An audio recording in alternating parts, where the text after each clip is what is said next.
Hello, everybody. My name is Stephanie from Storyblok. Welcome to OMR. And I have the pleasure to be here today with Daniel from Sunzinet. First of all, Daniel, thank you so much to be with us here on OMR, to be a sponsor of us on OMR.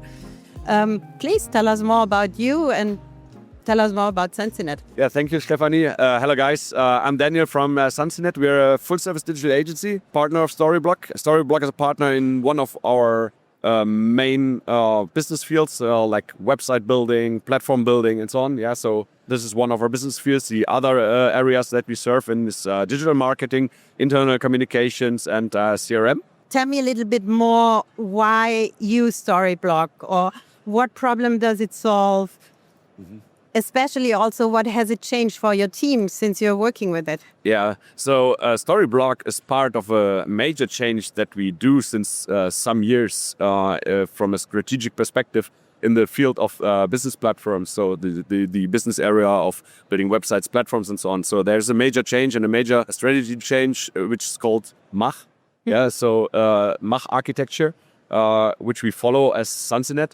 And Storyblok, as the system with the modularity, with the Headless approach, is our major partner to fulfill the strategy at the end. So it's a very strategic decision. And we have a high shift from projects from other CMS systems to Headless, and in this case, of course, then Storyblok. So it changed the last 2-3 years a lot of things in our everyday work. Yeah. That is so good to hear that you see us as your partner in the MACH area, so in the composable architecture area. Yes. Yeah. Tell me a little bit more, what about Storyblok convinces your clients when beginning a new project? Mm-hmm. There are several parts where Storyblok convinces our customers. Yeah, of course, one really major part is the joyful backend. Yeah, honestly, yeah.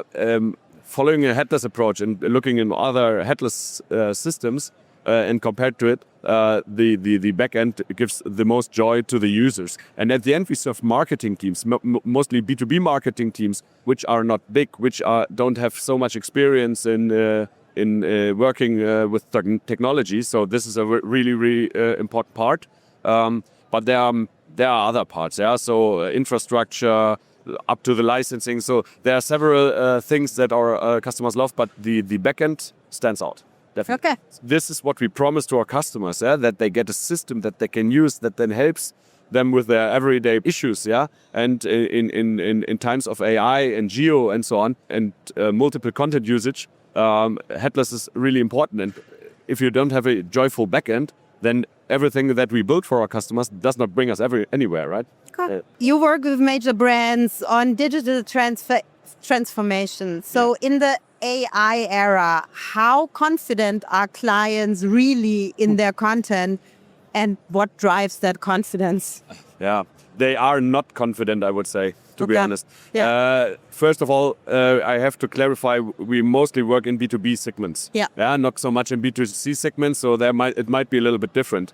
But most of the B2B companies did not really act so far and don't know really how to handle all these AI questions, to have more modularity in the content and so on. But customers where we now start or have running Storyblok projects are way more confident than customers that don't follow a headless approach. Yeah, this is for sure. Yeah, and also from this perspective, this MACH architecture and the Storyblok approach really helps us serving our customers, helping them get more confident with their content, get more visibility in LLMs. Yeah, so this is what it's about, and but we have much to do there. I guess so. I mean, this mind change hasn't happened for everyone yet.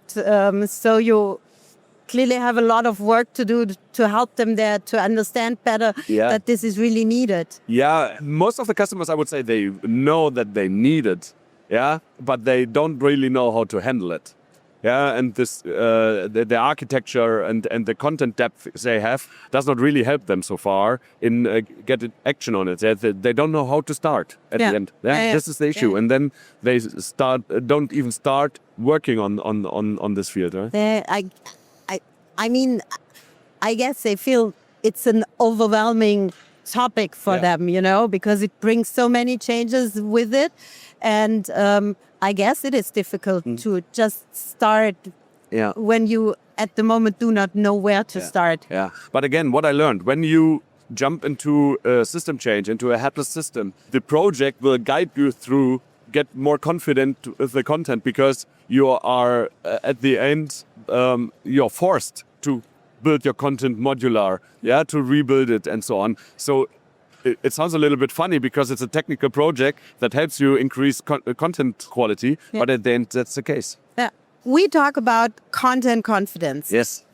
Marketing teams being able to truly trust what they are publishing is accurate, on brand and performing. So with your background in CRM, marketing automation and digital marketing, and having seen our collaboration in action, how confident are other teams you work with really, and what tends to break that confidence?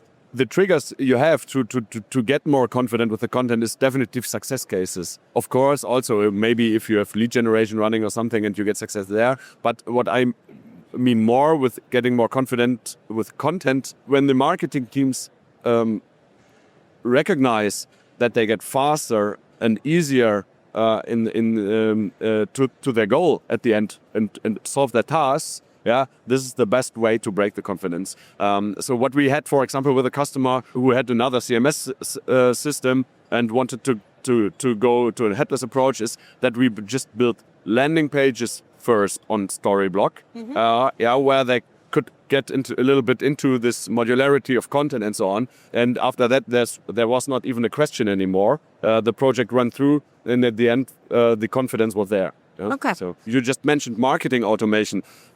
This is something. Marketing automation is also a very content-intensive field. Yeah, that's what people always forget. Yeah, most of the marketing automation projects even don't go to success because of content.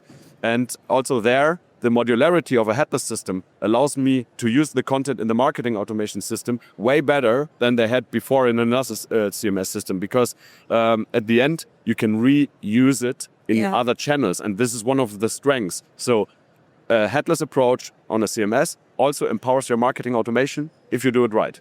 We're working together, I guess, 2.5 years now, something like that. Yeah. You came in like a fast starter. It was that was a pleasure really fast, start working with you.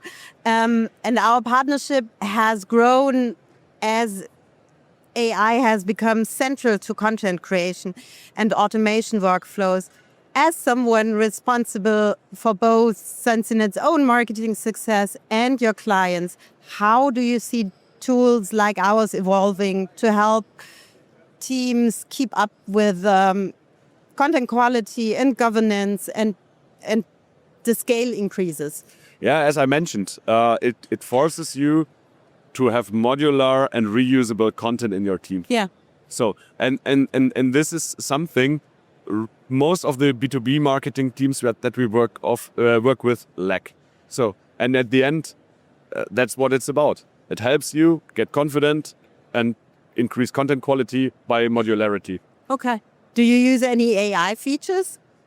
Several. And we also build AI features on Storyblok. It makes it way more easy. Yeah. Also there you need the modularity of the content. I can only go back to this because, for example, when we build an AI search or something, then Storyblok helps us building features. So the one side is using the AI features of Storyblok, but even more important for our customers is building AI features on base of Storyblok. Okay.